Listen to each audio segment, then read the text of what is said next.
What's up, welcome back. I'm John Starkbank, MovieGuy.com, your favorite blind film critic, and today I'm still trapped in my March Madness, which some have taken to interpret that I'm going to be reviewing basketball and or Irish movies, or both. Irish basketball movies? Are there 31 of them? I don't know. But actually, it's just me. I challenged myself with finding 31 of the best of the best on Netflix. They've been around long enough.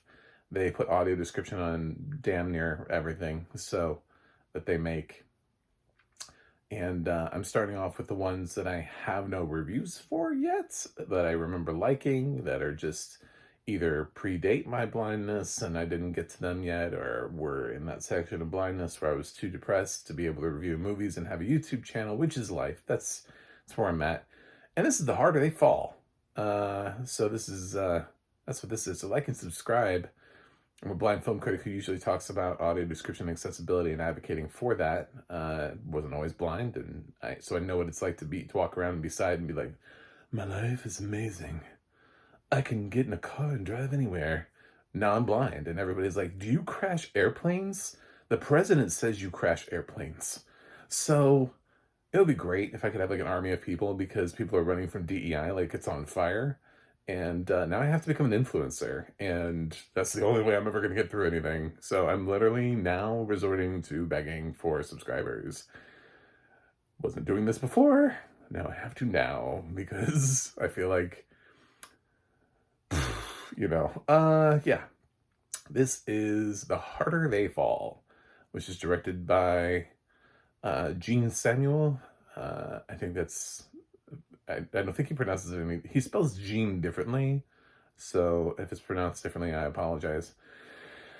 He also directed The Book of Clarence after this, which was not as good as this. This one had me really excited, though. This one had me like all excited for The Book of Clarence, because I thought he came out like guns blazing for this Western featuring basically almost an entirely black cast. Black Western. He also made this before Taylor Sheridan made a series about Bass Reeves. So we got Delroy Lindo in here, which is funny because I didn't even fully understand. Like, I didn't know the story of Bass Reeves the first time I saw it. And then I saw like a whole story. And then when I come back in and watch this, because I've seen this before, that's my second time through this movie. And I'm like, Delroy Lindo's Bass Reeves? Wait a minute. There was a whole story about this. I don't remember this movie ever happening in basis and storyline. Why did Taylor Sheridan leave this out? So, this has a pretty excellent cast. It's got, you wouldn't like him when he's angry, Jonathan Majors. Uh, it's got Academy Award winner Regina King, Academy Award nominee Lakeith Stanfield. As I mentioned, it has Delroy Lindo in it. It has Idris Elba, who should have been nominated for Beasts of No Nation. It's who else we got? R.J. Seiler, who was excellent in Me and Earl and the Dying Girl. We've got Danielle Detweiler, who twice has failed to get an Oscar nomination for two performances in which she deserved it. Absolutely, wholeheartedly, completely deserved, both for Tilla and the Piano Lesson, and did not get the nomination. We've got Zazie Beetz is here. She's doing good work. Atlanta, Joker, What else is that? I feel like that maybe. Am I winding down? Is that everybody? Did I touch on everybody? Damon Wayans Jr. is here. He's way better here than he is on Papa's House. Hot take. Oh, scorching hot take. So, yes, that's the cast. So, it's a revenge thriller. Like, this is basically exactly what you think it is from the very beginning. It just is stylistic. It's got some, like, music done by Jay-Z to kind of help fuel it. It's just a stylish Western. It's like, Gene Samuel does to The Harder They Fall what like Tarantino does when he steps into a genre, and he shakes things up and he's like, "This is mine now. I own this genre. It's gonna have its own vibes now." So I thought Gene Samuel was gonna have like this kind of thing, but I've seen Book of Clarence, and it's not necessarily true. This is definitely the better directed film. So this has Idris Elba plays a mean old son of a bitch who comes in one night and kills a father and mother, and the son is left there, and it's implied that he does maybe like some scalping or some cutting of the forehead in the beginning, which is kind of like horrifying, and it's kind of like, what kind of man are you? You know, like, but he has a straight razor, and he's already killed the parents, and now there's just like a kid that's left. So without really explaining why either, like he's not really like, you owe me. I told you you owe me money and you did not pay. He just kind of comes in, and the dad's like pleading. He's like, your quarrels with me, leave them be. What quarrel? What quarrel, sir? Like, there's nothing. Idris is just like, nah, fuck it. We're moving on.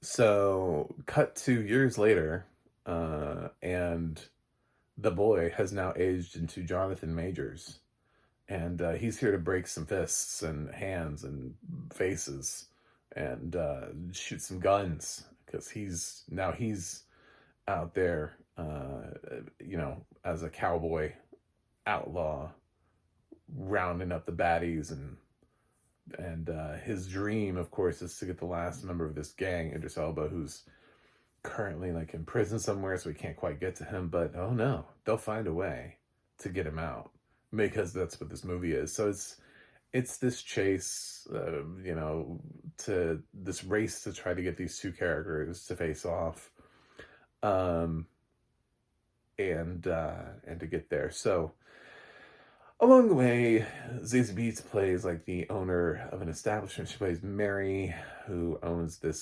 saloon. Danielle Detweiler also sort of helps her by getting everybody's guns at the door, so that way the saloon is like a neutral zone. We've got Lakeith Stanfield, who plays Cherokee Bill, who he's really good. I like his performance here. Very sort of like zen, but also he just does really well with his dialogue. And Regina King is really interesting too in her role, sort of as his sidekick for all intents and purposes. Those two stand out to me the most. I would say of the two that stand out the least, really Idris Elba and Delroy Lindo. I mean, Delroy comes into the film as Bass Reeves, and the film is already going. Like, we already have a film.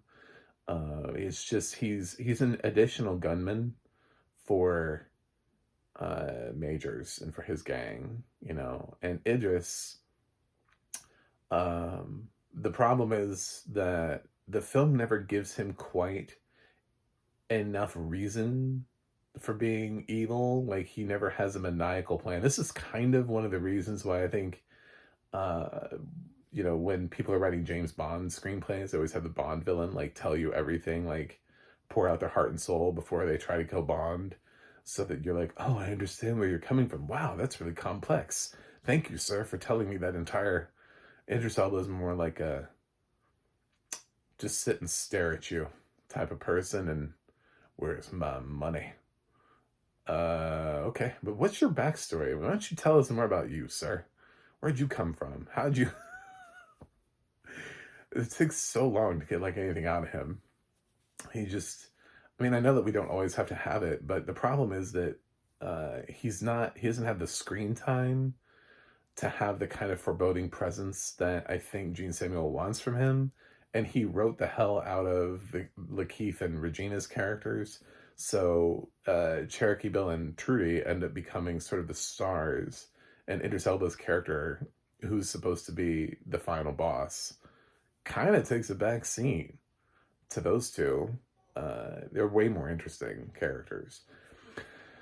So, my Majors is fine here. Yeah, he's a good actor. That's all I'll say about that. And but the takeaway from this is I remember Regina King and Lakeith Stanfield from before, and I still remember them today, and they're great. And it's stylistic. I love the score to this. It moves at a good pace. It's got good pacing. It's got pretty strong writing. I might have done a little bit more with the backstory and Idris Elba to make things make sense. But other than that, it's a pretty straightforward revenge western. So I like it. Danielle Detweiler and Zazie Beetz are both good in it. RJ Cyler's good in it. So there you go. I think Gene Samuel really hit the ground running with this. I think this released during a pandemic year, and benefited a little bit of that from getting some attention. But it should have gotten more attention anyway. Like, it just is it's a decent movie. You know, it's a good movie to watch. So I had fun with this the second time around. I'm gonna give The Harder They Fall, which has, by the way, an excellent audio description track. Like, right from the beginning, this thing is like fire, like the whole way through. This was International Digital Center, Liz Gutman, narrated by, I forget the guy's name, but I think he's the guy who's now narrating Cobra Kai. I recognized the voice, and there was so much description here. Liz was killing it back in the day. This was way back there. I mean, we've got descriptions of costumes. You've got really rich descriptions of people and what they look like, situations and events, and the gunfire and the shooting, and like where people are shooting from, and scopes being people using scopes, and just a whole bunch of things. Audio description on this is like an A+ audio description track. I thought this track was phenomenal.